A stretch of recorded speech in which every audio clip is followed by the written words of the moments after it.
Job satisfaction and engagement are at an all-time low, and so many people are asking, hang on, is this it? And demanding more from their workplaces, wanting to create and experience more purpose and passion and value in the work that they do. And I think this can only be a good thing. But if you're feeling disconnected from your values, not finding your work at the moment particularly exciting, and if you're considering maybe a bit of a change, then this episode is for you, as we look at how can you create more satisfaction in the work that you're doing right now, and if necessary, how can you make a change to get onto a different path where you'll be closer to doing work that you love in the way that you want. Enjoy the episode. You're listening to the Reimagining Success podcast, where we help you design a business and a life that allows you freedom from the 9-to-5. I'm your host, Anna Lundberg, ex-corporate good girl, now a business mentor and coach, author, mum of 2, and I'm here to help you create more freedom, flexibility, and fulfillment. Now let's get started with redefining success outside of the 9-to-5. I talk about doing work that you love in the way that you want, and for me, the easiest way or the most powerful way to have freedom over doing work that you love in the way that you want is to have your own business. However, I absolutely believe that you can love what you do and more have more freedom in the way you do it within a corporate context as well. So today I want to look at how can you increase that love for what you do? How can you bring more, and I say satisfaction, but that's just not enough for me, more enjoyment, more passion, more interest and excitement, I suppose from the company's perspective, more engagement and greater loyalty then to the company, to the organization, perhaps greater alignment with the values of the organization as well. Whatever your job right now, yes, there may be a need to pivot and to change to a different company role, but let's look also at how can we increase that joy and love for what you do in your current role. So job satisfaction, like I said, it's not the most exciting term, is it? But ultimately, I'm a big believer that we should enjoy our work. We talked about, how to create more passion in your work a couple of weeks ago. It feels like a very dispassionate measure, but in the grand schemes of things, there's different philosophies. The idea that work should be work and we shouldn't care about it, I stand firmly in the camp of, yes, I do think we should be passionate about work and love what we do. Now, that doesn't mean that we're going to love every single second of it. It doesn't mean that we can just, I think, live on the beach and now and then move the mouse around on our computer. I also don't think that's what's going to bring satisfaction for what it's worth. But ultimately, it comes down to what are your criteria for job satisfaction? Meaning, of course, what does success look like for you? So as a first step, why don't you really evaluate your level of job satisfaction, right? You can go out of 10. How satisfied do I feel about my job, my business, my work? You can look at things like work-life balance, alignment with your personal values, feeling challenged, feeling fulfilled. I'm sure if you Google, there might be sort of a checklist. But really, it's about the things that you value. So step 1, what are the dream factors, I suppose, for a job for you? Why don't you do that? And then step 2, okay, which of those do you tick now? Now, I think part of this is about enjoying the work, and enjoying could be we talked about network last week, right? It could be your colleagues. It could be the fun that you have with your friends in the office, right? Certainly in our 20s, that was really important and valuable. And a lot of friendships were formed in those years. It could be in the flexibility that the work affords you. It gives you a good salary and allows you to pick up the kids after school or stay home to care for your family when needed, and so on, right? So there are lots of factors when it comes to enjoying and valuing the work that you do. It could be that you're doing really meaningful work and you really feel aligned to the purpose of the organization. You feel like you're making a difference. Perhaps ideally we'd have all of these. And, depending on where you are today, that may be more or less possible. So how can you create more fulfillment? Let's assume there is a gap between where you are today and this ideal list of criteria of how you'd like to feel, right? Well, the obvious thing to do is sort of add more of the good stuff, right? So you need to understand, and again, go back a couple of weeks to listen to that episode, about creating passion and being passionate about the work you do, but you need to understand what you're passionate about, what you enjoy, what are the factors that are important for you, in order to create more of that.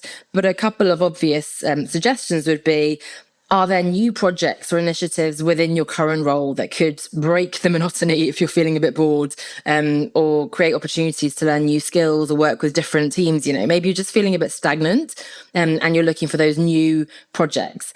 That can also obviously demonstrate to your leadership that you're taking the initiative, and then you're perhaps ready for promotion in due course and so on, right? So lots of positive implications from that. If you're running your own business, how can you, I hesitate to say launch a new program, because you don't want to be constantly launching new offers and things, but certainly look at how could you run an event or create something, do something differently that will bring a bit of new energy and excitement into your work, right? The second obvious area is to look for development opportunities. So if you're running your own business, you're in charge of your own training and development. So is there a course, whether formal learning, informal, possibly a bigger, more comprehensive program if you're really clear on, reskilling in a particular area, but more likely some shorter courses or workshops and conferences that you can attend, listen to podcasts, and so on, right? Maybe look for a mentor within the organization to help you navigate the next stage of your career and of the business. Or maybe more subtle, but also very powerful, is to change your approach to the current tasks. If you're feeling like, oh, this is just so routine and I've done this so many times, is there a new way that you can approach your work? Can you really look at the impact you're creating through the work that you're doing, maybe find a way to bring more of your unique strengths and interests into the work that you're doing. Funnily enough, the idea that comes to mind was someone who I follow on a podcast actually lost interest a little bit in her work that she's doing. And from the outside, I thought, wow, my goodness, she's so successful. But she has become now an expert on AI in the self-publishing industry. It's Joanna Penn. I've talked about her before, for the record, the creative pen, and she's hugely successful in publishing books and helping people to publish their own books and so on. But she has reinvigorated her business and her passion for her business because she's found this intrigue in the world of artificial intelligence. So is there some new technology or new way of doing things that could, re-energize you with your work? So that's kind of how you can practically create more enjoyment in your current work. But of course, mindset is really huge, right? And I think, gosh, it's so easy to say this, but being grateful, expressing gratitude to ourselves and to perhaps our boss or our partner or our clients, whatever it is, to really reflect on the aspects of the work that we do that we're really grateful for. Maybe you feel frustrated that you don't get to do this thing that you really want to do, or get that next promotion, or you're not quite earning as much as you wanted to in your business yet. But remember that you have clients who are paying you their money, trusting you, to work with them and to support them on their most important priorities in their life. You perhaps have, again, really good flexible working hours. So although the work itself is not as exciting as it could be, that flexibility allows you to live your life in a more flexible way, to be a carer, to take care of your health and well-being, to perhaps pursue your hobbies a bit more, whatever that might be, right? Or maybe it's the salary that you can be grateful for, that allows you to buy the things you want and so on, right? So I think gratitude is really, really important. Then, growth mindset is something we've talked about a lot on this podcast, but really, again, thinking about how can we get out of that comfort zone, and how can we look for challenges as opportunities, by the way. So whether we create those challenges ourselves with those new projects or things, or perhaps we're finding work really frustrating right now, can we shift our perspective on those challenges and see them as opportunities to learn and grow? Whether it's a terrible boss, we can learn how not to be as a leader, right? Or how can we stay calm and positive and protect our team members from that toxic leadership, for example. And how can you embrace those challenges and possible setbacks as learning experiences? And then related to that, I always talk about resilience as well, right? So how can you try to maintain a positive outlook despite those ups and downs? Looking at, what might be a realistic goal to set, what kind of support might you need to look for, and how can you, if needed, create more space for rest and play and being compassionate with yourself, taking care of yourself.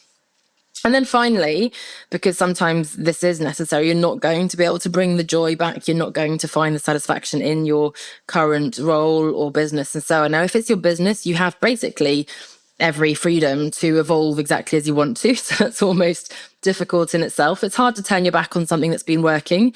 And if it's not working so well, it's a little bit easier maybe to close that chapter, start again.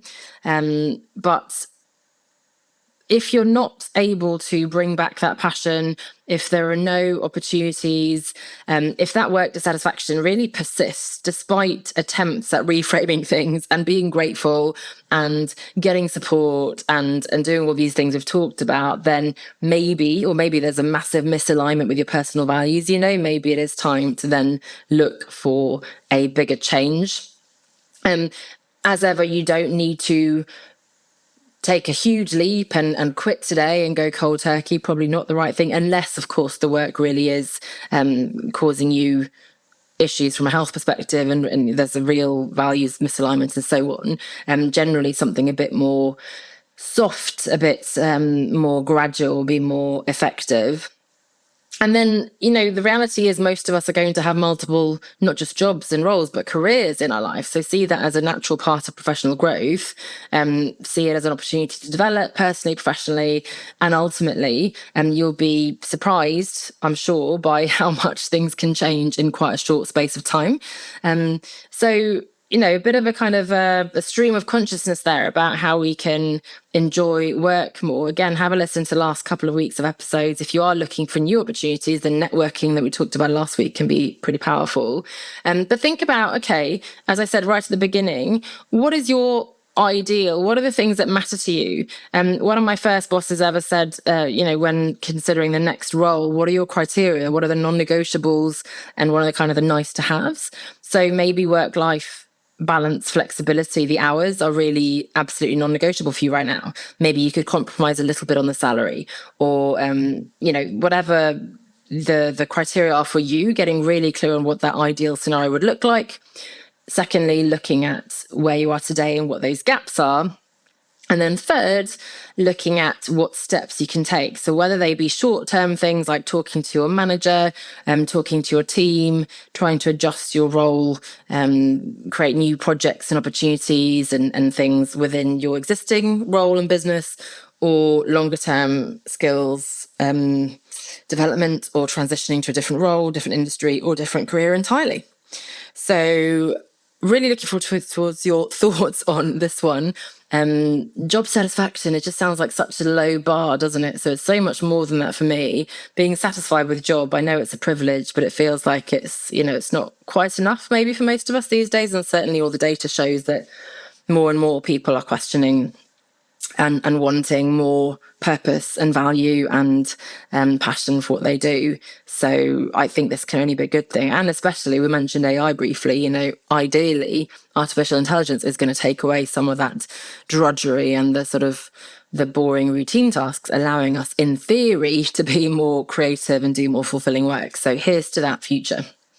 Thanks so much for listening. And next week, I have the final episode on this theme of love for February, which will be an interview with someone who looks at how you can be as successful in your relationships as you are in your career. So super interesting one. Hope you join me then. Bye for now. Are you at that point where you're asking yourself, is this really what I want to be doing for the rest of my life? And the answer is a resounding no, but you're not yet sure what you want to do instead. I get it. I was in your shoes back in 2013 when I took a good hard look at myself and my CV, and up until then I'd followed the conventional path. Good school, good university, good job. I was also single while more and more friends around me were settling down with partners and babies. Now fast forward to today and I've built a coaching and consulting business. I've published 2 books with more on the way. I've launched a podcast. But more than that, I've been able to travel the world. I've made more time for friends and family, and I've designed and shaped a location-independent business and a lifestyle that's 100% tailored to my own personal definition of success. Oh, and I've also moved countries, I've fallen in love, and I've had 2 beautiful little children. So if you want to redefine what success looks like for you, then get in touch to book a call, onestepoutside.com/call, onestepoutside.com/call, and I'd like to help you do just that.